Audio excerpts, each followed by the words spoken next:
when Dragon's Dogma 2 is the full 5-course meal that you enjoy over 3-4 hours, then this is probably a well-rounded, good snack for the day. And I think I have to start it first. Let's check some news, the newest news to Rise of the Ronin. Wake the fuck up, samurai. We have a city to burn. After playing 5 hours of Rise of the Ronin and thanks to an early code from Sony, I'm hooked to the combat and a loot grind that is way more fleshed out than I anticipated. But I also hope that there are still some surprises in the rest of the game to keep the adventure through the 19th century Japan interesting. The story starts really strong. We play 2 characters and have to infiltrate an American ship. Many Western ships have appeared at the Japanese borders at this time in history, but not everyone is happy about it. So we have to infiltrate the ship and take out the captain. But before this, you can actually create both characters. So I sadly cannot show you my own footage. This is all B-roll provided by PlayStation, but I can share 5 screenshots of the character creator to give you an idea of what you can expect. Like, there's a lot you can tweak. There are presets as well, but if you... And I think that this is fully enough. I don't know if you really have to go into details. Then even if you go into details, you basically never can see them really on screen unless it's a detail that is very visible. So yeah, maybe Dragon's Dogma has a little bit too much, and this one maybe just right. want to go crazy, you can, and there is even a feature to create a code for your appearance, so then other people can use that to make the character look like the one you made. So you can change the appearance later on as well. And while infiltrating the ship, you can switch between both characters, which adds a pretty unique twist to an encounter, but it also makes the game more manageable compared to previous titles from Team Ninja like Wolong and Neo. I know difficulty has been a big question mark for Rise of the Ronin, so I will go more in depth on it a bit later, but know for now that there are many elements that can help you in the still challenging combat. As Blade Twins, It is a very interesting idea of having 2 characters sometimes that you can also both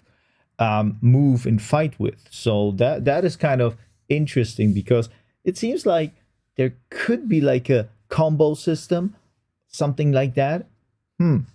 Interesting.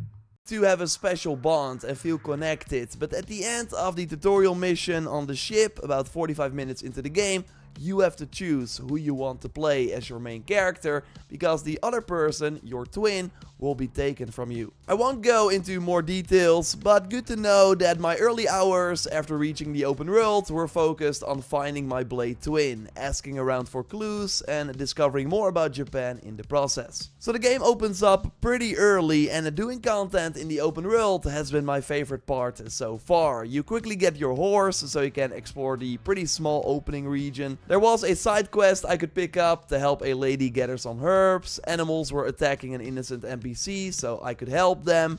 Shrines are there, you can... Sounds a little bit like the beginning of MMORPGs, especially World of Warcraft back then. Pray at them for a skill point. There are different mini games where you can try and beat your own scores, and many bandit camps, which are totally the highlights of it all. These namely include regular enemies and formidable foes, basically leaders of the camp that are way harder to take out, and so far have been really varied, all wielding different weapons, doing different moves, so it really feels like you're doing multiple mini boss battles inside one bandit camp, and these enemies all reward you with brand new weapons that you can then use yourself. I will of course have tips for weapons that you don't want to miss when the game comes out, so subscribe to not miss those, and if you like the video so far, leaving a like would really help me out. And I guess, I don't know, but I hope I got this idea. It would be a good thing when there are not too many enemies around you. Not always. Like Ghost of Tsushima did. You have like those little bands of maybe 5 people, maybe like a little bit of a troop or something, but not like you kill 50 people at once or something like that. And it doesn't seem like that. So that's very realistic. Plus, with those better or stronger enemies, that's it gives you a very real feeling for the situation. You meet some, yeah, punching bags, but you also meet some foes that are kind of your level. But you will really be showered with loot. I found 200 pieces of equipment in my 5 hours. There are 5 armor piece slots that all come with different stats and completely change the look of your character. And at the moment you get a new headpiece or robe, for example, you will unlock the item in the transmog system, so you can always look the way you want while keeping the best stats. Weapons also come in different rarities, and there are quite some weapon types, all with their own moveset and really brutal finishers. Like if you dig those from the Assassin's Creed games, then you will be happy with what happens on screen here. That's a good thing. It gives you a little bit of a feeling, of a rewarding feeling when you kill an enemy with a finishing move or blow. Maybe it gets a little bit boring after some time. I remember Ghost of Tsushima killing those in the standoff, or assassinate them. Assassination was maybe a little bit quicker, but standing off there, I guess this is more stealthy than that. There are also vendors where you can get brand new items or from chests. Like, it has been great to constantly find new equipment and switch loadouts, and it all feels really needed to succeed in combat. Because yes, as you expect from a Souls-like, every enemy is dangerous in Rise of the Ronin, so you should never underestimate your opponent and always be on your toes, but it still feels greatly balanced so far without being really punishing. And there are many systems in place to make this more approachable versus other games in the genre. So you can, for example, instantly kill enemies from afar with a headshot of a ranged weapon, or do a one-hit assassination on regular targets, or team up with your companion to instantly assassinate a more powerful enemy. So yes, stealth is totally an option, and cool. Good. It sounds good. I was a little bit afraid that it could be too hard, but maybe it is well balanced between Ghost of Tsushima and Sekiro. Somewhere there between would be good.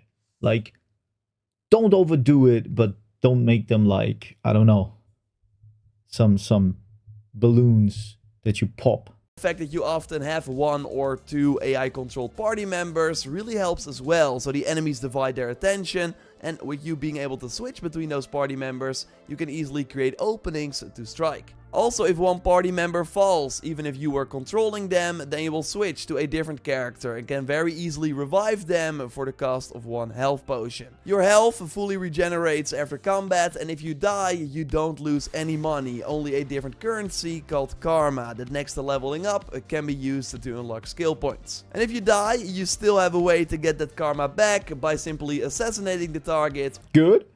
Another point to the fighting. Usually what I dislike about those games, but probably it is not otherwise doable and is already better by the controls of a controller, or is the fact that all those actions need like too many different commands, and as an older gamer like me, that takes a while to understand it and to memorize it. Plus, you have to play this game like straight through. You can't say, maybe for a week now I am going to play something else, or maybe I don't have time and can only play on the weekends. Then I will always struggle in the beginning how to adjust again to the controls.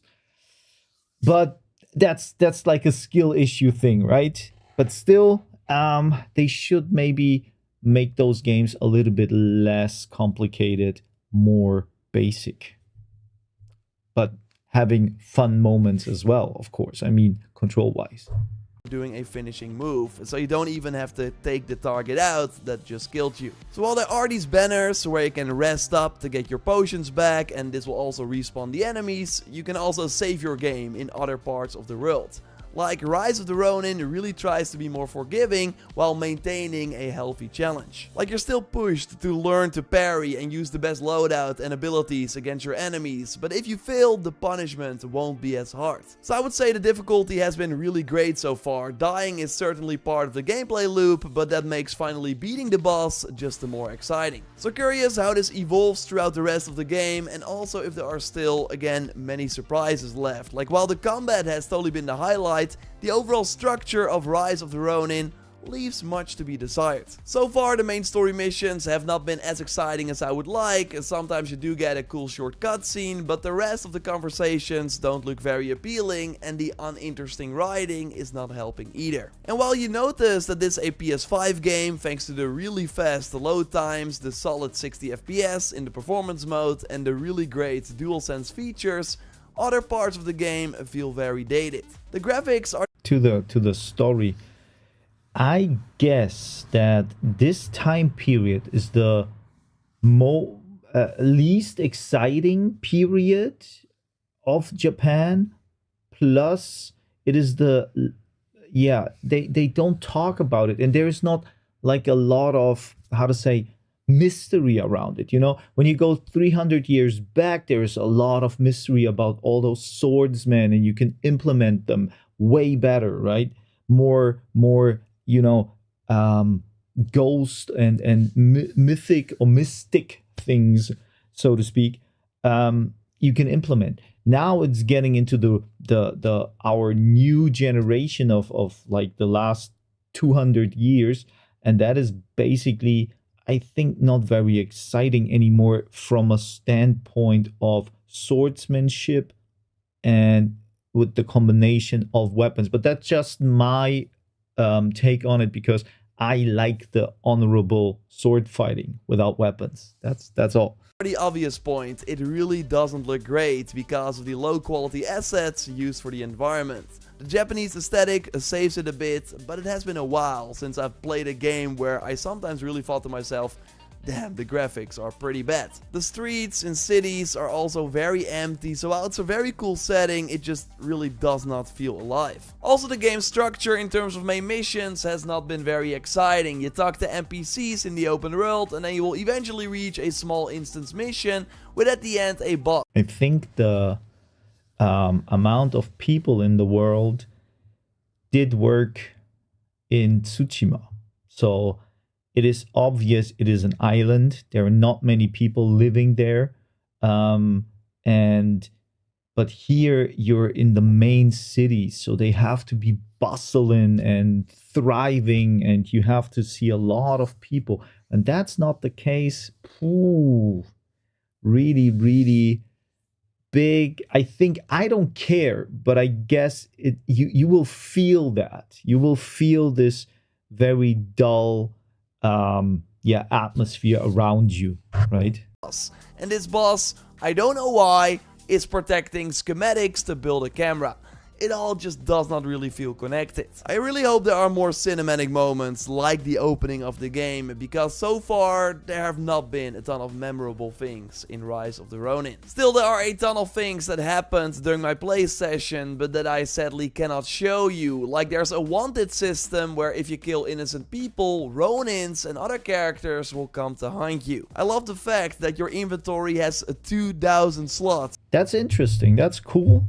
I don't know why you would like to kill innocent people, because there are not many there in the beginning. But I guess that's cool when you want to play like a second playthrough as really like a Ronin. Everyone who looks at you is like, you give them the death sentence. Then it's cool, yeah. So you're never running into space issues, thank God. And I also had one very impactful choice where I could kill the boss or spare him, with both leading to completely different rewards. So if the game throws more of that into the mix and keeps the combat interesting with cool loot to earn, then I know that I will have a good time playing this game. And co-op should also be quite a lot of fun. I've not been able to try that yet. Still, the PlayStation Studios logo is smacked onto this. You see it when booting up the game, but this is not the quality that you see in a Ghost of Tsushima or other typical Sony first-party title. Like, I still think it will be a very enjoyable time while we wait for the big hitters, but it also does depend on how much you value a great combat system and a loot grind over a cinematic story and the game's structure. Got any questions? Drop them down below. Well, yeah, that sounded a little bit... those are little points that I think make like one big point that you don't like about the game. But yeah, of course, this time I will be very, on my side and say I still play it. I probably will enjoy it. But I guess that to this point, I'm not sure if this game can hit the excitement of Ghost of Tsushima. Of course, Ghost of Tsushima had also his flaws, but this one looks more generic, probably like a mixture of Ghost of Tsushima and Nioh, because it's from the same makers. But nonetheless, I'll play it, and I probably will enjoy it. So I hope to see you in the next one, and peace out.